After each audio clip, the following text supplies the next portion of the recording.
Okay, hopefully it's filming now. So, yeah. Okay, so I'm just going to go back to my unbelievable forgiveness. Just a review that I gave you on part 1, part 2, part 3, and this is part 4, where you find out exactly how scary it got. So, what actually happened, the review was that I met this guy online through COVID. He was apparently a Ukrainian in his 50s designer, and quite interesting, like the culture differences. So we remained friends, and then it got to being very, we got deep into what we were both interested in, which, funnily enough, that was when he was calling himself David. He was interested in a lot of things like, Eckhart Tolle and present time, and like parallel realities and all of those topics that everyone listens to now, and manifestations and things like that, and even just philosophical questions like, where are we going from here? Like, what are we here for? What is the point of all this? And even Course in Miracles. I don't know if you've heard of Course in Miracles, but like there's a day-to-day thing you can do to just keep yourself in positive mode. So anyway, we got really close. Then my daughter finds out, so this is the review. Then my daughter finds out that he's actually stolen identity, and he stole the identity of a gay white guy, and in the US. And my heart pretty much broke, but even higher than that was worse, because we had been sending, like, we were having phone sex. Okay, so and I had been, it was like I'd been celibate due to a marriage, that broke up many years ago, and then into the party scene, and I didn't like what I was doing. So it kind of like organically happened for me. I decided, oh, okay, I'm just going to do some other things, and I didn't even think that I was going to be abstinent from sex, but it happened because what is that? Oh, that's the little rooster thing. Sorry, because I'm at my sister's place, and it just happened. And then I went, oh my God, I've been abstinent for so long, and I hadn't even noticed it. When you do it that way, it's organic, and you just don't even notice it. But you do have to be busy and be creative, because the line of sex, or the flow, is on the same line as creativity. Because of course, think you have sex, then you create a child. So further than that, you're creating life, pretty much, art. So anyway, going back to that. So then when I found out that he was fake, I panicked. Oh my God, he's got all these new pictures. But I approached him about it, and I said, I forgave him for what he did, and he showed me, he said I could never, blackmail you or anything. So he literally, the photos were deleted. He showed me screenshots, and until this day, that's like about 3 years ago, nothing's come up. That's all in part 1, part 2, part 3, which you can listen to. So what happened was, we got up to the part where he would go weird, like every 6 weeks. He seemed to go like just strange, paranoid, and I knew he had been smoking marijuana, but I was still suspicious that he'd been taking something else.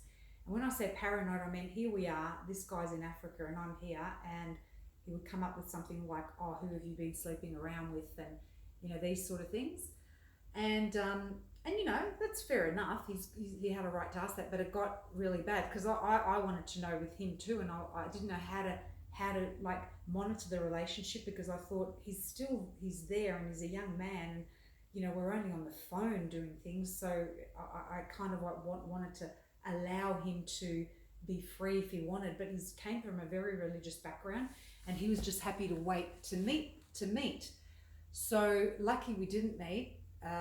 We should have met if we met earlier, because then when he started with this paranoia thing, he one day he called me. He'd visited a friend, and I think he had, because he in my previous video, you'll hear me saying that he had confessed that he'd had the like crack put in his smoke, and I said, that's it, I don't want to have anything to do with anything like that. And this particular time, something must have happened because he called me and said, "Can you get me a lawyer in Australia?" And I went, "Oh," because I knew something was really wrong because my ex had actually, uh, you know, he went paranoid and he threatened that he was going to kill me and the kids after he'd been smoking. I'll put all that in my unbelievable forgiveness book. But anyway, what happened was I said, "Why do you need a lawyer?" And he said, "Because you know, the government's following me." And I went, "Oh my God, not another one." I was like, why is this happening? Am I supposed to put all these guys on the right track? And I even had a girlfriend, not just guys, an ex-girlfriend that went, you know, mental illness, went schizophrenic, and anyway, that's another story as well. So I said, "Look, I can send you some." I said, "But you know, I can send you some links, but I said it's best that you get someone from there." And I said, "What's happening?" And he said, "I know they're trying to get me," and then he said, "It goes. There's a lot more that I'm going to put in the book," but he actually said that he'd seen this went on a bit further, and then he saw the movie The Matrix that had come out, and there was an Australian actress in there with my name, and he knew that I was a bit of an artist with a similar name, and there was also his real name, which I won't mention, and it was just uncanny that it happened like that. And then he said, "You've reported me to the government, and you know, how could you do this to me?" And you know what's going on then. And so I blocked him, but then he managed to get his brother's phone because he'd calmed down a few weeks later and contact me. And the brother, and he said, "Please come back to me." He goes, I can't live without you." So I said, "Okay, maybe he won't have anything." And I said, "As long as you don't, smoke anymore, you need some to just like have some time out of that scene." So that went on again for a little while, and then I asked to speak to his mum. I actually got to speak to his mum, and of course, when you're in that situation, the last person that will see what's going on is in the family. I had a daughter. My oldest daughter was addicted to heroin, and I didn't want to know it. Like, I didn't believe anything, when the facts were right in front of me. So I said to her, "Look, Jay really needs some help. He needs to go somewhere and just, get some help, like physical and just some mental help." And she said, "Oh, no, he's all right." She said, "If you can help him," and that would have meant money, I think. And I said, "Look, he really needs you right now to put him in." And she's, "Oh, no, he's just got a lot of worries and things like that." So that went on, and then yes, he relapsed by the looks of it, because then he went totally berserk, and I had like messages on the phone for 24 hours, and I really felt for him, because I still care about him and I want to see him in a good way, that I just let him rave on. And he was saying things like, "You deserve your ashes to be burnt and fed to the chickens," and this is all African talk, like how they talk over there. And I just kept showing him that I was listening. Okay, I understand. Finally, that manic that he had that lasted for 24 hours calmed down, and the last message in there I got was that his parents had reached him, and he said, I'm with my family, and I'm glad you're not here, and don't ever come into my life again." So that we left it at that. And just to let you know, little bits and pieces prior to that, like, he'd put his video on once, and he had his niece on his lap, and it was gorgeous just to see the family, the culture. And he had ideas. The family didn't seem to be too struggling like for over there, because he showed me a live footage of him when he was in his parents' store, and he was wearing the full African outfit, and he was helping the store. But he put in for that store. He did have a business degree, believe it or not. But over there, they don't have a chance. That's why I think to myself, if I was over there, maybe I would have been the same. And so that was that. And other things, like we joke, where he taught me a few African words, I taught him a few words in my language, and he was really good at it. And he was a great cook, because he'd cook and then he showed me how he'd make it. And then I made a jollof rice once with his recipe, and it was amazing. And then he made French toast, and it was amazing. So it was a real friend and loving relationship. And he often said, I don't know anyone that I am as close as you. So that was all good, but the psychosis came out, and uh, just the threats of if I see you, I will kill you and all that, and that's possible when they go into something like that. So we're very, very far in distance, and I'm very lucky, I guess, that we never did meet, but I'm very, very adventurous, and I've got to be careful because my daughter said, no, if you ever go to meet, I have to come to watch, because, and I agree with her, because he's past that, he's gone into that other realm. And I've just written notes because there's so many things that had happened, and they'll all go into the book.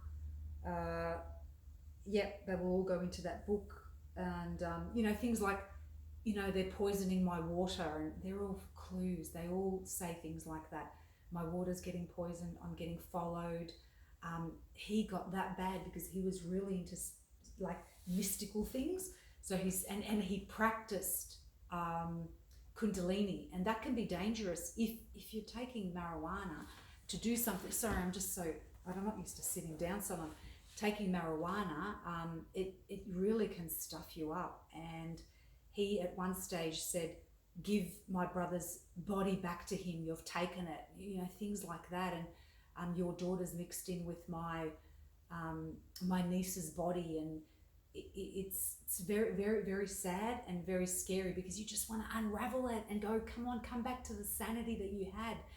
And I did some research, and I mean, to have 3 or 4 psychotic episodes, and then it's pretty hard not to go back to normal again.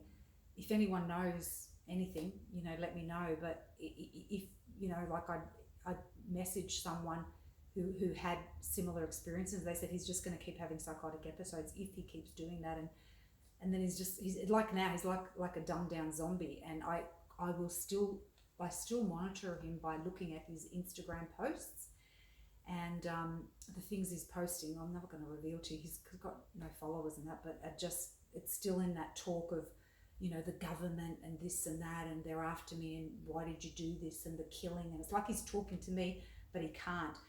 And one more thing that happened, and this was quite spooky, because he's a very strong being, to have all that happen to him and still get his sanity back sometimes, and he just got his intention on me.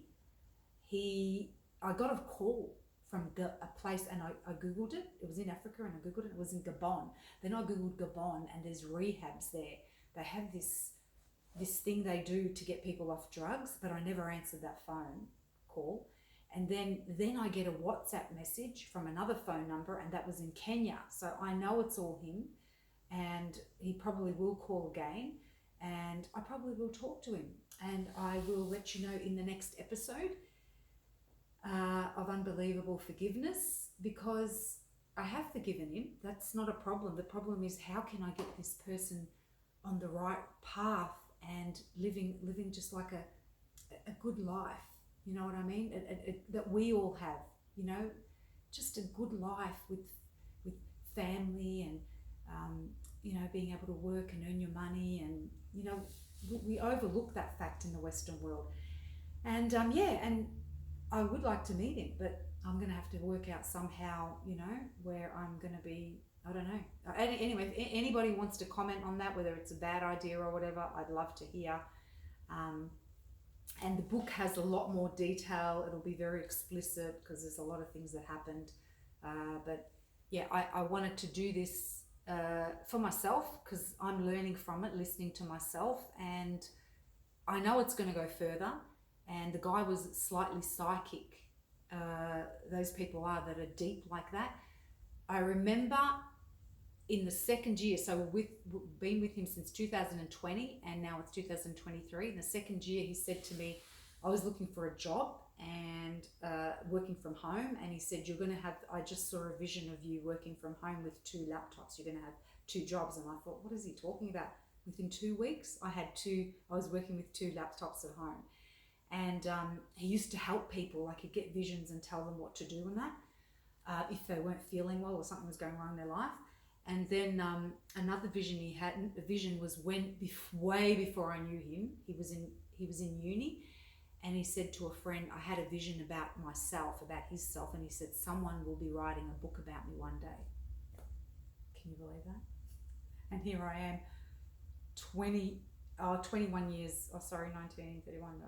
Yeah, maybe 15 years after he had that vision that I'm doing it. And I'd already started it when he told me. So you can understand why I'm pulled into it. It's not your everyday situation. And yeah, okay. Thanks for listening, guys.